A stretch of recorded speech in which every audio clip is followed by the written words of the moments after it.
In more local news tonight, more body camera video has been released showing a different camera angle of the arrest of a Jacksonville man. Video that went viral on social media. That suspect's attorneys are now asking the U.S. Justice Department to get involved. The Department of Justice, we already got a petition in line to Washington, D.C., Department of Justice, because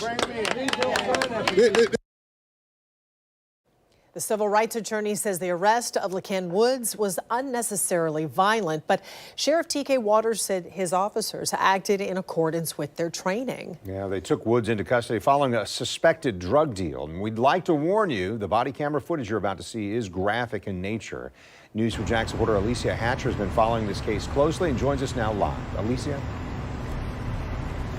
Kent, LaKen Woods' attorneys characterize JSO as an orchard full of bad apples and says they're taking their accusations to the DOJ. They say they hope this demand will lead to the FBI arresting the officers who subdued Woods last Friday.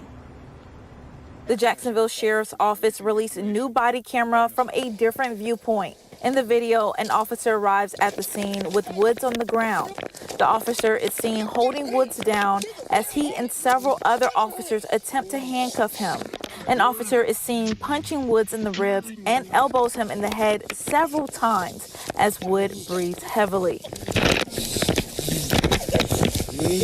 Once handcuffed, Woods is turned on his side and the officer walks away. Within seconds, the officer walks back over to Woods and attempts to tighten the handcuffs. Wood is then slammed on his stomach for moving.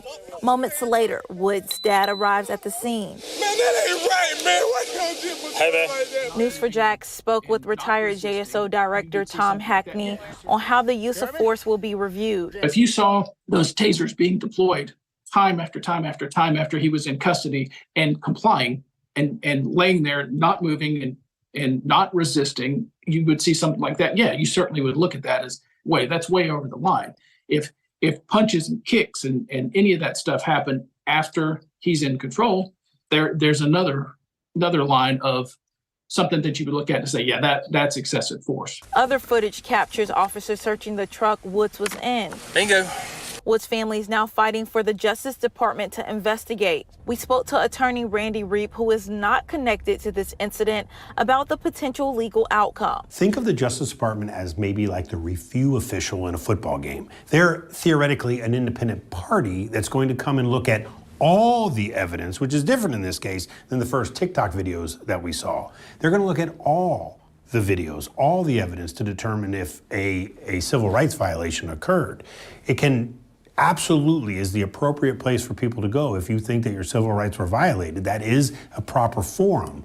It's just they may not like the outcome. Woods' mother, Natisha Woods, released a statement saying, "I have never portrayed my son to be an angel. However, when the officers that we rely on become the equivalent of a brutal street gang, justice is not served." Records show Woods was released from the hospital and is back in the Duval County Jail on multiple charges, including armed drug trafficking and resisting with violence. For now, reporting live, Alicia Hatcher, Channel 4, the local station.